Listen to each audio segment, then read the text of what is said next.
Welcome back everyone. Today we're going to be talking about tire foam, why we would use it, what's in it, and how it interacts with tires. Now the reason that we're talking about it is because we have a Honda Grom that we're trying to sell by the end of the month, and we're trying to make it look as nice as possible so we can get as much money as possible for it. We just finished up giving it a nice wash, but there was a couple things that we did not do. We didn't wax any surfaces, and we didn't foam the tires. So while the bike is sitting looking pretty, the tires are still looking a little meh. So before we go ahead and clean them up, I thought it'd be interesting to see what is even in tire foam, what is going on. And to do that, I thought a great place to start would be, what are tires made of? Alright, to help us figure out what tires are made of, we're going to check out Bridgestone's website, as they have a great list of materials that their tires are made of. Alright, so starting out, we've got natural rubber, which comes from the Para rubber trees. Now this is raw, unprocessed rubber. This isn't the rubber that you're thinking of yet, and it's collected from trees by scoring them and collecting the sap and then further processing it. This is kind of a sticky, amalgamous rubber at this point. Now they take this and they mix it with synthetic rubber, and I love that they put on their site why they included each ingredient. So you can see here that the synthetic rubber has been added for its heat resisting properties, whereas the natural rubber is desirable for its durability and abrasion resistance. Alright, next on the list we've got carbon black. Now all carbon black is organic material that's been charred down. Think after a campfire, the little bits left over. And it's commonly used as a black pigment, but in this case it's being used to strengthen the rubber. Now next we've got silica. This is essentially just sand-like particles that they use to help the tires grip a little better and give better fuel efficiency. They add an oil to soften the rubber and keep it pliable, with the next ingredient being antioxidant. Now they use this as a preventative of oxidation of the tire, which is kind of what we're trying to repair. You see, as the tire oxidizes, it starts to dry up a bit and lose that shine, and in severe cases it can even develop cracks. So with the inclusion of these antioxidants, we can try to prevent some of that from happening in the first place.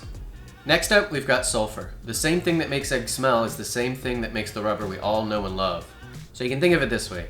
You start out with a putty-like rubber, you throw in some sulfur, and you add some heat. Now with those three things and enough time, you get a more rigid structure of rubber that we all know and love. A vulcanized rubber.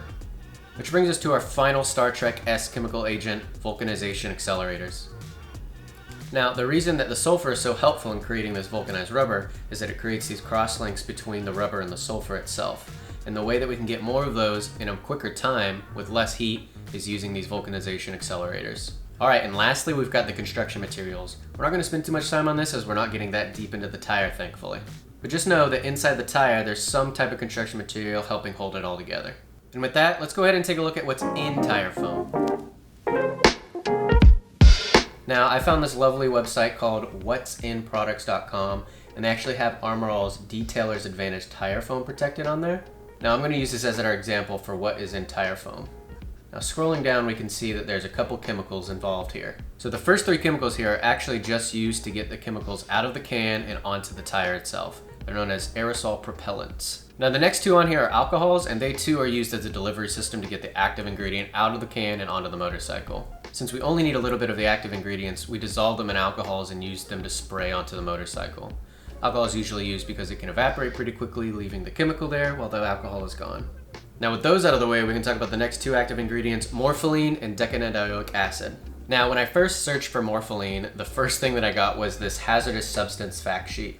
And whenever I search rubber, the first thing that I see is morpholine attacks rubber. Now that may seem counterintuitive, but you'll see why it makes sense here in a sec. Now the second thing that I found on it is that it's used as an emulsifier in the process of waxing fruits. Emulsifying being the process of melting down another substance, i.e. rubber in this case. Later on though, I found some more relevant information showing that morpholine is actually a rubber accelerant as well as a solvent. There's that word again though, accelerant. Where did we hear that before? That's right, vulcanization accelerant. Now these two things are kind of hinting at the same process, and this is where the magic of tire foam exists. It's in this morpholine. So it seems that as a combination of solvent and rubber accelerant, we're kind of melting the structure as a whole and then rehardening it, giving us a glossy shine and new life to the rubber overall. Alright, so if that's what the secret sauce is, what the heck is decanidioic acid? Well, decanidioic acid is also known as sebacic acid, and this is something we might be familiar with. It's actually found in most laundry detergents. Now, sebacic acid is actually a surfactant. Now, a surfactant is when one end of a molecule is attracted to water and the other end is repelled by it. And what will happen is when we spray that on our tire, the end not attracted to water will be attracted to the dirt, and it'll kind of form this ring all the way around to where the dirt is trapped in the middle and there's all this water repelling molecules on the outside. Which is great because whenever we put water into the system or rinse it off, the molecules attracted to the water will be carried away by the water, leaving us with a clean tire. So this is essentially soap. This is the soap for our tires.